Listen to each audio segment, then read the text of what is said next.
Oh shit, no, no, no, okay. Okay, there we go. I created a cult of fishmen to improve society by Reggie. We reacted to Reggie not too long ago. And this man is brilliant with his videos, so let's go! Conquest of Elysium 5 is the gaming equivalent of taking a handful of unlabeled medications. You never know what's going to happen, but it usually ends with you staggering into a coal mine and strangling the life out of a helpless dwarf. That is all to say. I thought you respect them for being, like, secluded.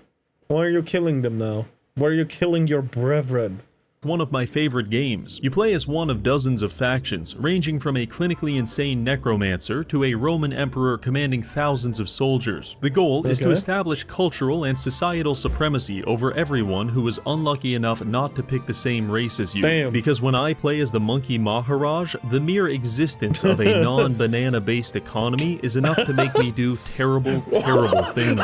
To best demonstrate this, we're going to be playing as the High Cultist, a Lovecraftian faction which uses human sacrifice to summon deep-sea monstrosities. But before we do that, I have to tell you something. Between 1978 and 1995, I was mailing a lot. How old are you?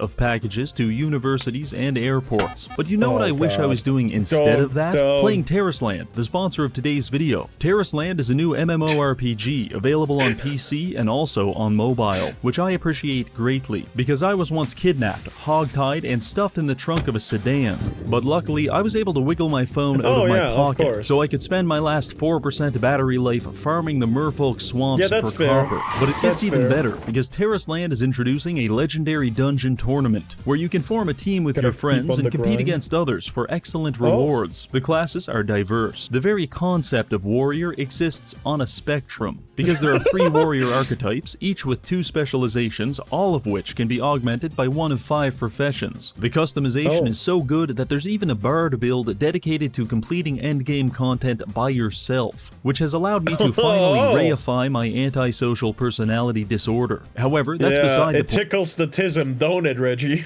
Because the world before us is vast and beautiful. It features several puzzles, unique combat mechanics, and challenging raid bosses, such as the Blight Dragon, who will not hesitate to destroy you. But you don't have to go alone, because Terrasland's cross-platform data sharing means you can play with your friends anytime and anywhere. So go ahead and use the link in the pinned comment, or scan my QR code to download Terrasland and join the fun today. Now, back to the video. So I added a total of 11 enemy factions for us to compete against, and then started the game. This is objectively the most dangerous part of the campaign, because we start with only one city and a dozen soldiers, and it is not at all uncommon to lose the game on turn 1, after being invaded by a gang of territorially aggressive caribou. The wildlife of Elysium is so dominant, so predatory, that I had to go ahead and install a suicide prevention mod to ensure we don't lose 70% of the players within the first 10 turns. I cannot express how profoundly disappointing it is for an enemy faction to be demolished. For the record, I could never play this. Because I would die first turn. Not by a pack of wild deer that are just, you know, gonna kill you because they're homicidal piece of shits, but because I would probably do something that's really stupid and get invaded instantly. Polished on turn 1 by 3 carpenter ants, but it happens all the time. On the upside, we got pretty lucky because our main cultist has the spell Soul Slay. It's single target and does between 1 and 999 damage. That's a lot of damage! So when I'm adventuring through the jungle and get ambushed by a singular monkey, I can obliterate him for 119 times his maximum health. Our primary concern at this point is subjugating towns and small villages so they can provide us with this red resource known as ritual sacrifices. For my purposes, I focused on assimilating the tribal villages to the south, primarily because their defense budget is measured in Chuck E. Cheese fun tokens, which makes them an exceptionally easy target. But they weren't too happy about me cutting them open with a ritual dagger, and on more than one occasion I was ambushed by tribes of pygmies with poisonous blowguns. Oh, and they also attacked me with a herd of elephants. However, my cultist has an ability called Confuse, and after casting it 20 It was cast on me. That went by too fast. Hold on, what? We have in Chuck E. Cheese fun tokens, which makes them an exceptionally easy target. But they weren't too happy about me cutting them open with a ritual dagger, and on more than one occasion I was ambushed by tribes of pygmies with poisonous blowguns. Oh, and they also and then elephants attacked me with a herd of elephants. However, my cultist has an ability called Confuse, and after casting it 20 times, I made this elephant so profoundly demented that he experienced some kind of ego death and decided to change teams. Following this ultimate betrayal, I knew I had crushed the tribal spirit, and fortunately so, because the other factions had started appearing, such as a group of cave-dwelling involuntary celibates known as the Pale Ones. I approached their leader with one of my diplomats, and he was quickly impaled for 200% of his max health. That was when I started to suspect some tension between our factions. At present, we stand no chance against our unshowered adversaries, but I've got a plan. You see, at the very south of the map, I found the Capitolium. It's a megacity comprised of 4 quadrants, one of which is the slums, an area absolutely infested with poor people, and I want to get those people off the streets and on to a sacrificial altar. So I started summoning an army by muttering that way they're more useful than they would be alive, so fair. incomprehensible gibberish into the ocean. I'll eat your ass. And eventually, these things showed up. They're called Yithians, and they're very powerful spellcasters. So I took them, put them in my army, and declared war on poverty. Naturally, poverty lost, mostly due to a Yithian spell, which I don't know the name of, but have affectionately dubbed Laser Beam Shotgun War Crime. As you may imagine, it's very effective at dispersing homeless vagrants. By this point, we controlled half the Capitolium and had doubled our sacrificial income, which I immediately used to summon a Basalt Princess. Some people will call her a disgusting fish freak monster mutant abomination. And but she's also really useful. Thanks to the amphibious trait, she can walk out into the ocean, which allows her to cast Call of the Deep. It summons a wide variety of deep-sea warriors, and after casting this 20 times, I had assembled the smelliest army known to man. I then leveraged this newfound strength to assault the rest of the Capitolium, starting with the Holy District. Here, I lost about half of my army to some senile dickhead who was spamming level 3 white magic. Fortunately, we were able to use our void magic to bend his mind into submission, which solidified my monopoly on the shotgun war crime market. As a reward for taking the district, we were also given several— This game truly is one hell of a ride, isn't it? God damn. He wasn't kidding. I know we've seen one video of this already, where he made 10,000 assassins or something. 70% of the map was just assassins. But you know, this is kinda crazy still.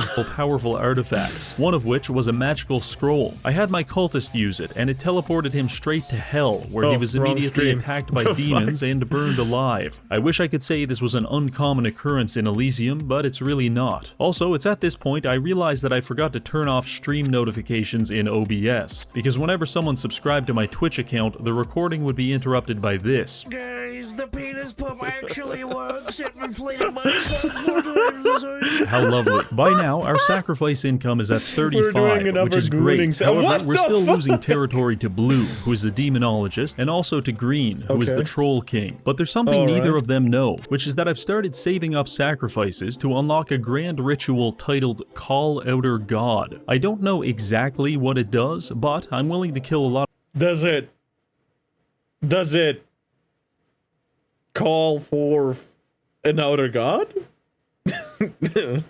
Crazy call! People to find out. Well, I say people, but really I just found the monkey Maharaj and beat the shit out of him until I had enough sacrifices. At which point I took my Basalt Queen to a lake and began the ritual, which allowed me to summon something. A complex protein structure, or maybe a collection of marbles. I'm not really sure, but I do know he has the highest level void magic in the game. So obviously I had to find a victim to test this on, which was when I stumbled upon the Mark Graph. He's basically just a gnome, which is basically a dwarf, which is literally not even human. So I felt he, of all people, deserved this. I besieged his castle and quickly realized our god has a trait which makes him immune to all physical damage. Also, he can teleport across the map, call in orbital ion beams, and cast Mind Vortex for a map-wide paralyzation. Following this singular battle, the Markgraf basically just gave up and left the game, and I don't blame him. I felt as though this unit, this god, was fundamentally broken on a gameplay level, so obviously I wanted to abuse it as much as possible. I used God to enslave hundreds of illiterate tribesmen, which allowed me to summon even more gods, such as Hastur, the King in Yellow. As it turns out, Hastur is pretty powerful as well. In fact, I tried to summon a third god, but summoning in this game requires you to account for several things, ranging from the cultist's zodiac sign to the exact dilation of his anus at the moment of casting. And when I forgot to check whether Venus was in retrograde, this third god decided that he would like to kill me, only for Hastur to one-shot him on the first turn. Also, he can cast strange dimensions and read the stars to buff all of my units for an 87% chance to avoid physical damage. This near physical invincibility led to a high cultist renaissance, because my immediate neighbors are a sect of cavemen and also some kind of monkey society whose concept of magic is just weaponizing their own feces.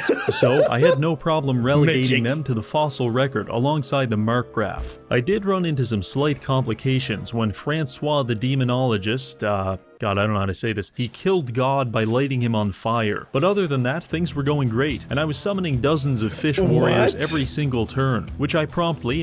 The god that is immune to physical damage got burned to death. and violently rammed down Francois' throat, slowly crushing his demon empire one battle at a time. Honestly, we got pretty lucky killing the demonologist before he could summon anything too nasty. However, we weren't so fortunate with the necromancer, because I just ran into him and he already has a Tartarian spirit along with several soulless giants. Also, he has a 50-foot tall pyramid made out of human skulls, so take that how you will. Now, a better general, a more thoughtful tactician, or even a small child could have probably come up with a realistic plan to deal with this threat, but me, I just wanted to smash into it head first, and it didn't go very well, because his Death Knights began spreading the bubonic plague among my army, which caused my units to slowly decompose every turn. However, this was honestly the preferable method of execution, because if you didn't die from this, you were being pulled apart by the talons of an undead hawk, or you'd get smoked in the face with a bolt of unlife, which instantly turns you into a zombie. The only magic trick we were consistently pulling off was summoning small angry puddles of water. This probably goes without saying, but we lost that battle pretty badly, and it might look like we inflicted a lot of damage, but after a battle, the necromancer can summon the dead bodies of all the combatants, and since this was a pretty big fight, he'll get a lot of units. The upside is that the necromancer has a mechanic called insanity. Turns out raising thousands of dead bodies and communing with Satan isn't exactly great for one's mental health. And the more he does this, the higher his insanity meter goes, meaning that sometimes his commander will just start shitting his pants and refusing to take any orders for months or even years at a time. For this reason, I recommend treating your necromancers like members of an Eskimo tribe, because when they outlive their usefulness, just wait until winter, take them to a frozen body of water, and leave them there. By springtime, the ice will melt and they'll die an honorable death of drowning in a river. Also, consider that your warning, because most units in this game can't swim. And if you're not careful, you'll be forced to watch in horror as your entire army of 300 soldiers drowns to death in 2 inches of water. Anyway, I had to do some rebuilding after this battle, and I didn't see the necromancer for a while, but what I did see was even more blood-curdling. It was none other than the subhuman menace known as the dwarves. I strongly dislike this faction, because when I gaze upon their stunted limb development, I can't help but feel as though they're a mockery of the human form. In fact, it's basically blackface for all of mankind. But the thing I love about Conquest of Elysium is that it establishes canonically that dwarves are literally insects, freakish bugmen that emerge from subterranean hatcheries. Say what you want about the idea of a short, naked, wrinkly man wriggling his way out of an egg sack, but it is the only dwarven lore that I'm willing to accept. I knew it was my moral responsibility to genocide the dwarves, but with my main army decimated by an insane man in adult diapers, I had to get fairly creative. What is this? What is this? This is fucking the Yakuza game, man.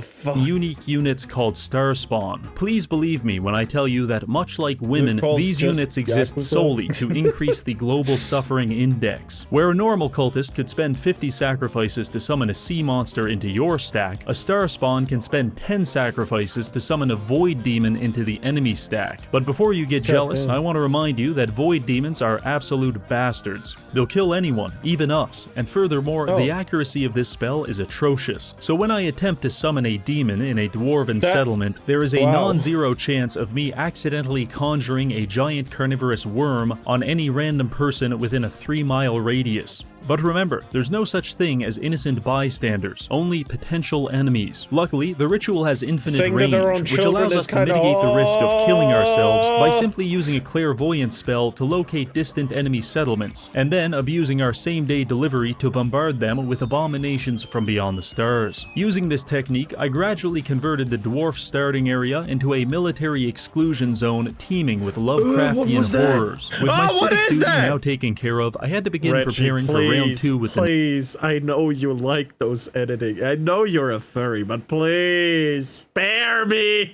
Necromancer. To do this, I'd need more sacrifices, and I was prepared to find them wherever I could. For example, I used the Shovel of the Mole King to burrow underground and kidnap several Neanderthals. I also teleported back to Hell in an attempt to recycle my previous sacrifices. This was met with very limited success. After this, we went to the Void Realm. That was also a mistake. Before finally using a magic beanstalk to ascend into the heavens and subjugate entire races of cloud-based organisms. The cumulative benefits of us conquering heaven, hell, and some rock-eating savages had allowed me to rebuild my armies and continue my jihad against the elderly. I fanned out across the Necromancer's territory looking for his main stack, and oh boy, I found it. Some of my scouts ran into him, at which point I realized he had taken all of the dead bodies from the previous battle and sewn them together into one giant flesh ball. In addition to being able to fist us to death, this hulking abomination can also cast Incorporate to consume 3 units at a time, assimilating them into its biomass and permanently gaining maximum health. This scales indefinitely, meaning that if I don't kill him soon, there's going to be an unstoppable fisting machine wearing out my asshole like he's some kind of chiropractologist.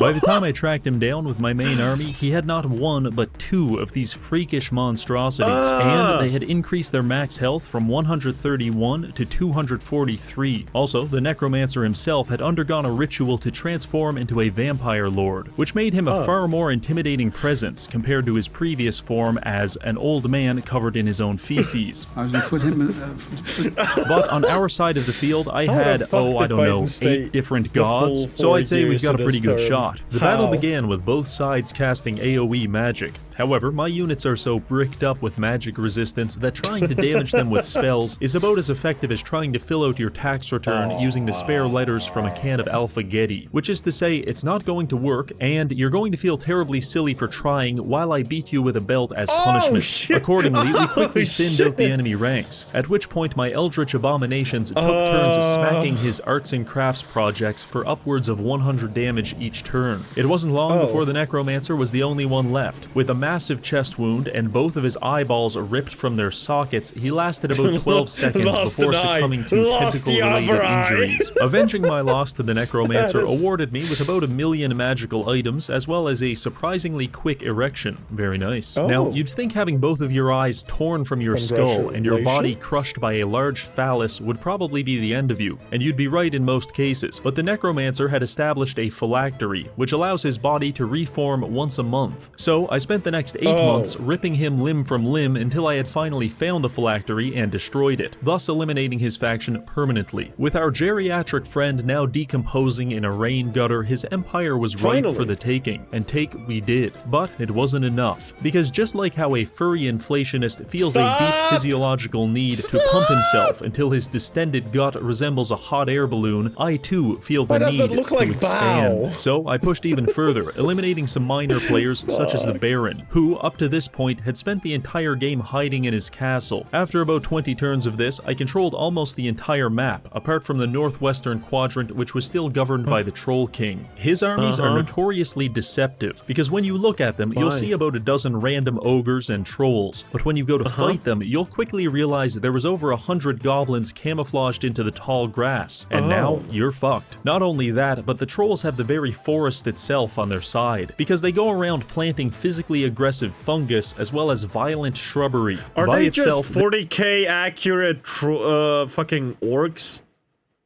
Because orcs in 40k are a fungus? Huh. this isn't a big deal, but much like shoving fistfuls of marbles up your nose, the attrition will slowly start to wear you down. Eventually, I tracked down their main army hiding in the forest doing tribal dances and eating mud. This behavior is indicative of the top 1% IQ in troll society. I wasted no time ramming my doom stack into his, no lubrication. He had a lindworm, several trolls, ogres, and a few hundred goblins, which I quickly turned to ash on the very first turn. You could say the fight wasn't going very well for him. About the only thing he was doing right was using his shaman to summon dozens of toads in my back line. Don't worry, the toads are relatively harmless. However, in attempting to kill them, I friendly fired about 50 of my own soldiers. But after mopping my guys off the floor, we smacked the troll shaman with a fat, girthy tentacle and called it a day. With his main army defeated, I had no problem running through his territory and destroying everything else. At the end of the day, the anatomy of 100 goblins is just no match for the sledgehammer that is an eldritch abomination,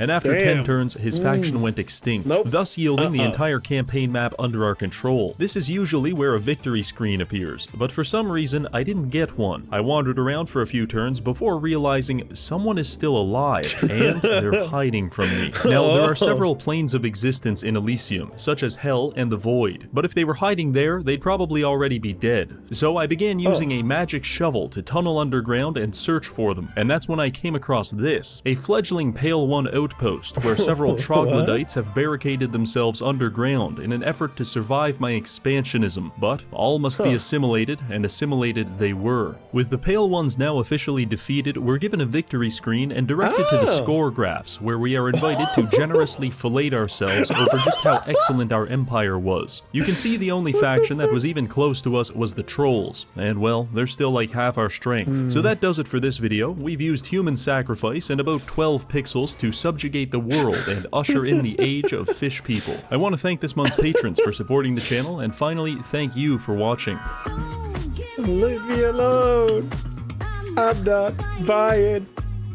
Holy shit, this is so good. I love the moment when he was like, in an effort to kill the frogs, I killed 50 of my own soldiers. And that's a sacrifice he's willing to take. What the fuck is this Pippa picture? No! She's not gonna run on a treadmill, like what the fuck? Hell nah. This is Reggie. Like and subscribe. Bye bye. Check 'em out.